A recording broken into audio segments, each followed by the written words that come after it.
Certaines armes de Terraria sont devenues bien connues dans la communauté pour leurs attributs inhabituels ou surpuissants. Aujourd'hui, nous allons examiner une arme qui a longtemps été reconnue comme l'une des plus puissantes du jeu. Malgré une avalanche de nerfs tout au long de son existence, bien sûr, je parle des couteaux de vampire. Les couteaux de vampire sont une arme de mêlée pré-Plantera exclusive au biome cramoisi. Leur renommée vient du fait qu'ils sont l'une des deux armes du jeu à offrir un véritable vol de vie. Au fil du temps, cela a mené à des configurations vraiment abusives qui pouvaient rendre l'utilisateur pratiquement invincible dans certains cas. Avant d'aller plus loin, voyons comment vous pouvez les obtenir. Tels que mentionné, les couteaux de vampire sont une arme exclusive au Carmin. Cependant, ils ne sont pas faciles à obtenir, nécessitant une clé Carmin pour ouvrir le coffre Carmin du donjon. Elle a une chance d'être obtenue sur presque tous les ennemis du jeu, à condition que votre personnage se trouve dans un biome Carmin. Même si cela semble facile, il faut se rappeler que le taux de drop est extrêmement faible, une chance sur 2500. Donc, la farmer manuellement de cette façon peut être extrêmement chronophage, à moins d'être moi, qui l'ai eu en 20 minutes par hasard. En règle générale, cela prend beaucoup de temps, mais si vous avez des difficultés, une bonne ferme à monstres peut facilement raccourcir la corvée. Pour faire apparaître les ennemis du Carmin, construisez plusieurs rangées de pierres cramoisies dans votre ferme.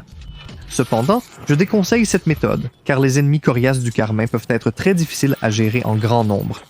Heureusement, il y a une solution. Le jeu vérifie seulement le biome du personnage, pas de l'ennemi. Vous pouvez créer un biome Carmin avec assez de blocs, mais construire les plateformes avec des tuiles non Carmin.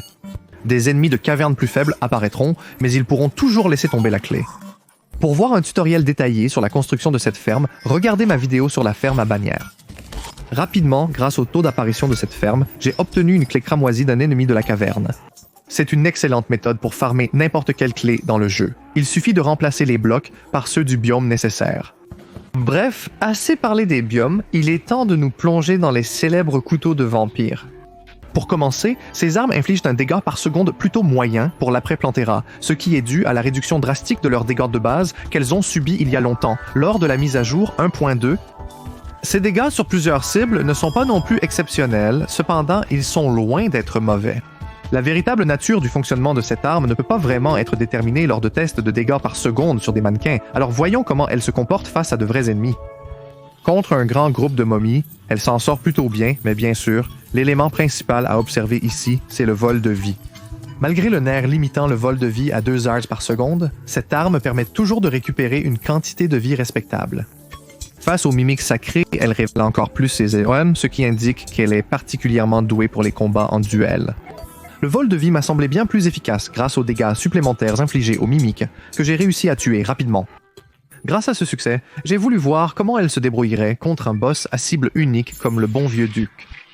Pour ceux qui envisagent d'affronter le duc à ce stade, les couteaux vampires sont vraiment efficaces.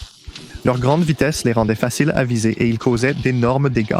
En supposant que tous les couteaux touchaient, le vol de vie était optimal après un combat facile. La chute de Duc m'a fait réaliser l'état actuel du couteau de vampire. En tant qu'arme pour 1 ou 2 boss après Montero, personnellement, je ne les utiliserai pas contre des ennemis ordinaires. Ou lors d'événements, car les dégâts ne sont pas optimaux contre les foules. À ce stade du jeu, il y a de meilleures options pour ce rôle. En ce qui concerne les couteaux de vampire d'avant le nerf, à l'époque, je dirais sans hésiter qu'ils en valaient la peine.